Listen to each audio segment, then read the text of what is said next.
Hello! Today, we begin an epic three-part analysis of China's economic empire. This is the story of how a nation transformed itself from the brink of collapse to a global superpower. And it all happened in just a few decades, fundamentally reshaping the world we live in today. To really understand China's economic power now, you have to go back to its modern beginning, a time when the nation was in a deep, isolated slumber. In our analysis, it starts right there. So let's set the scene. We're in the late 1970s, right in the aftermath of the Mao era.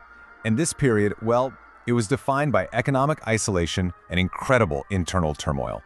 When Deng Xiaoping came to power in 1978, he inherited a country that was, to put it mildly, a mess. It was economically stagnant, politically fractured, the Cultural Revolution had left these deep, deep scars, and the nation was almost completely cut off from the rest of the world.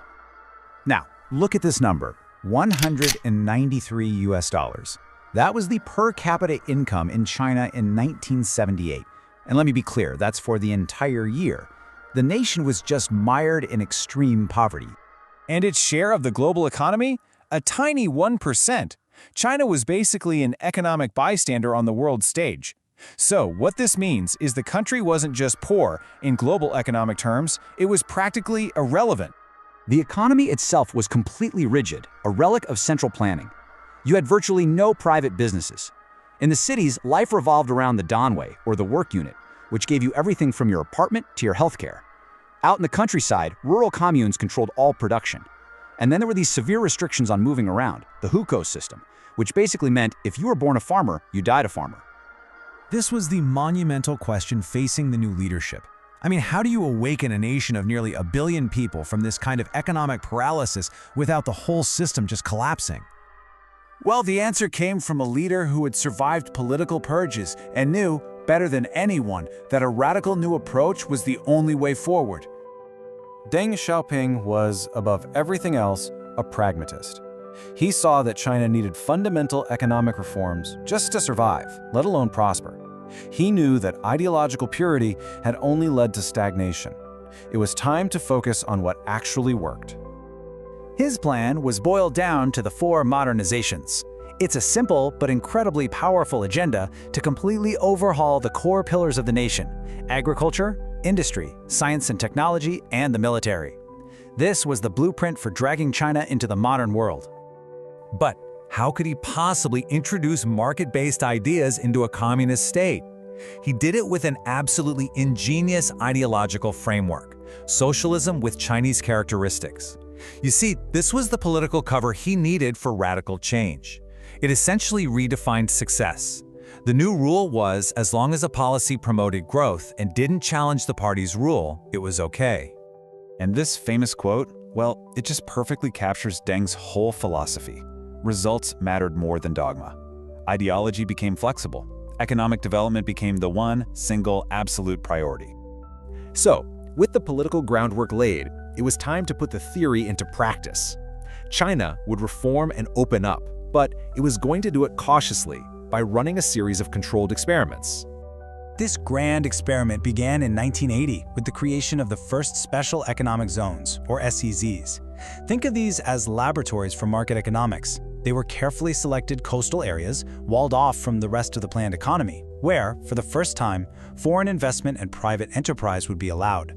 The first 4 were Shenzhen, Zhuhai, and Shantou in Guangdong Province, right next to Hong Kong, and Xiamen in Fujian Province, just across from Taiwan.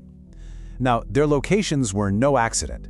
They were strategically chosen to attract capital and expertise from the Chinese diaspora. And of all these experiments, we're now going to focus on the most successful one, the one that really became the blueprint for modern China: Shenzhen.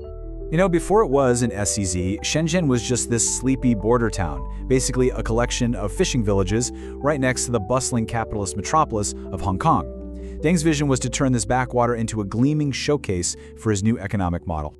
And the results? They were immediate and frankly staggering. In 1981, just 1 year after it was created, Shenzhen alone attracted over 50% of all foreign direct investment flowing into China. The experiment's success blew past every single projection. To put that in perspective, just look at this comparison. While China's national average for annual GDP growth was already an impressive 10% in the early 80s, Shenzhen's economy was just exploding. An average annual growth rate of 58%. It was one of the fastest urban transformations in all of human history. It proved that this model of combining foreign capital with a massive pool of Chinese labor was unbelievably powerful. The runaway success of Shenzhen and the other SEZs showed that a new path was possible. The door to the world had been cracked open, and a spark had been lit. So, the lab tests were a phenomenal success. But scaling an experiment from a few coastal cities to a continent-sized nation of 1 billion people? Well, that's an entirely different challenge. The big question was, could this spark actually ignite a national fire? Because as incredible as this initial transformation was, it was really only the beginning. The foundation was laid, the proof of concept was there, but the most dramatic changes were still yet to come. In part 2 of our explainer, we'll see how that spark ignited an absolute explosion. An explosion that turned China into the workshop of the world and changed everything for China and for all of us.